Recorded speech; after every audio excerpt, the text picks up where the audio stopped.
ನಾಳೆ ಗುರುವಾರ ರಾಘವೇಂದ್ರ ಸ್ವಾಮಿಯ ಅತ್ಯಂತ ಪವಿತ್ರವಾದ ವಾರ ಅಂತಲೇ ಹೇಳಬಹುದು. ರಾಯರ ಪರಮ ಭಕ್ತರು ರಾಯರ ಮಠಕ್ಕೆ ಹೋದಾಗ, ದೇವಸ್ಥಾನಗಳಿಗೆ ಹೋದಾಗ ನಾವು ತಿಳಿಸ್ಕೊಡುವ ಹಾಗೆ ರಾಯರ ಗಾಯತ್ರಿ ಮಂತ್ರವನ್ನು ಹೇಳಿ ನೋಡಿ, ಖಂಡಿತ ಒಳ್ಳೆಯದಾಗುತ್ತೆ. ಗುರು ರಾಯರೇ ನಿಮ್ಮ ಕನಸಿನಲ್ಲಿ ಬಂದು ನಿಮ್ಮ ಕಷ್ಟಗಳನ್ನೆಲ್ಲ ಬಗೆಹರಿಸುತ್ತಾರೆ. ಆ ಮಂತ್ರ ಯಾವುದು, ಅದನ್ನು ಯಾವ ನಿಯಮದ ಅನುಸಾರ ಪಠಿಸಬೇಕು ಅಂತ ಇವತ್ತು ತಿಳಿಸ್ಕೊಡ್ತೀನಿ. ನಿಮ್ಮ ಯಾವುದೇ ಒಂದು ಸಮಸ್ಯೆಗಳ ಶಾಶ್ವತ ಪರಿಹಾರಕ್ಕಾಗಿ ರಾಯರ ಪರಮ ಭಕ್ತರು ಗುರುಗಳು ಆದಂತಹ ಶ್ರೀ ದೈವಜ್ಞ ಪರಿಮಳ ಆಚಾರ್ಯರು ಇವರಿಗೆ ಒಂದು ಕರೆ ಮಾಡಿ ಎಂತಹ ಸಮಸ್ಯೆ ಇದ್ದರೂ ಪರಿಹಾರ ಮಾಡಿಕೊಡ್ತಾರೆ. ಪ್ರತಿಯೊಬ್ಬ ಮನುಷ್ಯನಿಗೂ ಕಷ್ಟಗಳು, ಸಮಸ್ಯೆಗಳು ಇದ್ದೇ ಇರುತ್ತದೆ.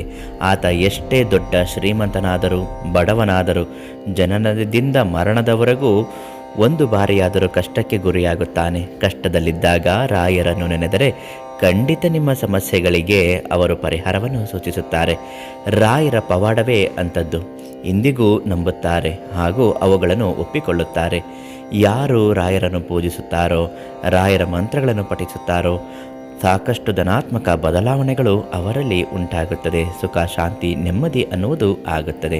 ಗುರು ರಾಯರ ಅನುಗ್ರಹವನ್ನು ಪಡೆದುಕೊಳ್ಳಲು, ಜೀವನದಲ್ಲಿ ಅದೆಷ್ಟೋ ಸಮಸ್ಯೆಗಳಿಂದ ಮುಕ್ತಿಯನ್ನು ಪಡೆದುಕೊಳ್ಳಲು ರಾಯರ ಮಂತ್ರಗಳನ್ನು ಪಠಿಸಬೇಕು. ಅದರಲ್ಲೂ ಗುರು ರಾಯರ ಗಾಯತ್ರಿ ಮಂತ್ರವನ್ನು ಪಠಿಸುವುದರಿಂದ ಎಂತಹ ಕಷ್ಟಗಳಿದ್ರೂ ದೂರ ಆಗುತ್ತೆ.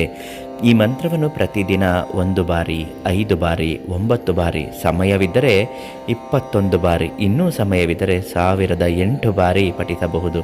ಶ್ರೀ ಗುರು ರಾಘವೇಂದ್ರ ಸ್ವಾಮಿ ಗಾಯತ್ರಿ ಮಂತ್ರವನ್ನು ನಿರಂತರವಾಗಿ 48 ದಿನಗಳ ಕಾಲ ಪಠಿಸಬೇಕು. ಗಾಯತ್ರಿ ಮಂತ್ರ ಯಾವುದು ಅಂತ ಹೇಳ್ತೀನಿ, ನಿಮಗೂ ಗೊತ್ತಿರಬಹುದು, ಆದರೂ ಕೂಡ ಒಂದು ಪುಸ್ತಕದಲ್ಲಿ ಅದನ್ನು ಬರೆದಿಟ್ಕೊಳ್ಳೋದ್ರಿಂದ ತುಂಬಾ ಒಳ್ಳೆಯದಾಗುತ್ತೆ. ಓಂ ವೆಂಕಟನಾಥಾಯ ವಿದ್ಮಯೇ ತಿಮ್ಮಣ್ಣ ಪುತ್ರಾಯ ಧೀಮಹಿ ತನ್ನೋ ರಾಘವೇಂದ್ರ ಪ್ರಚೋದಯಾತ್. ಓಂ ಪ್ರಹ್ಲಾದಾಯ ವಿದ್ಮಹೇ ವ್ಯಾಸರಾಜಾಯ ಧೀಮಹಿ ತನ್ನೋ ರಾಘವೇಂದ್ರ ಪ್ರಚೋದಯಾತ್. ಈ ಮಂತ್ರವನ್ನು ಭಕ್ತಿಯಿಂದ ರಾಯರ ಅನುಗ್ರಹ ಆಗಲಿ ಅಂತ ಮಠಕ್ಕೆ ಹೋದಾಗ, ರಾಯರಿಗೆ ನಮಸ್ಕರಿಸುವಾಗ, ಮಂಗಳಾರತಿ ಮಾಡುವಾಗ ಇದನ್ನು ಹೇಳಿಕೊಳ್ಳುತ್ತಾ ಇರಬೇಕು. ಕಷ್ಟಗಳು ನಿವಾರಣೆ ಆಗುತ್ತೆ. ಗುರುವಾರದ ದಿನ ಪ್ರಾರಂಭಿಸಿ 48 ದಿನಗಳ ಕಾಲ ಇದನ್ನು ಬೆಳಿಗ್ಗೆ ಎದ್ದಾಗ ಪೂಜೆ ಮಾಡುವಾಗಲೂ, ರಾಯರನ್ನು ಪೂಜಿಸುವಾಗಲೂ ಇದನ್ನು ಹೇಳ್ತಾ ಬರಬೇಕು. ಖುದ್ದು ರಾಯರೇ ನಿಮ್ಮ ಕನಸಿನಲ್ಲಿ ಬಂದು ನಿಮ್ಮ ಎಷ್ಟೋ ಕಷ್ಟಗಳನ್ನು ನಿವಾರಣೆ ಮಾಡುತ್ತಾರೆ. ಹಾಗೂ ನಿಮ್ಮ ಸಮಸ್ಯೆಗಳು ಏನೇ ಇದ್ದರೂ ರಾಯರ ಪರಮ ಭಕ್ತರಾದಂತಹ ದೈವಜ್ಞ ಪರಿಮಳ ಆಚಾರ್ಯರು ಇವರಿಗೆ ಒಂದು ಕರೆ ಮಾಡಿ ಸಕಲ ಸಮಸ್ಯೆಗೂ ರಾಯರ ಅನುಗ್ರಹ ಕೃಪೆಯಿಂದ, ಆಶೀರ್ವಾದ ಬಲದಿಂದ ನಿಮ್ಮ ಎಲ್ಲ ಸಮಸ್ಯೆಗಳನ್ನು ಪರಿಹಾರ ಮಾಡುತ್ತಾರೆ.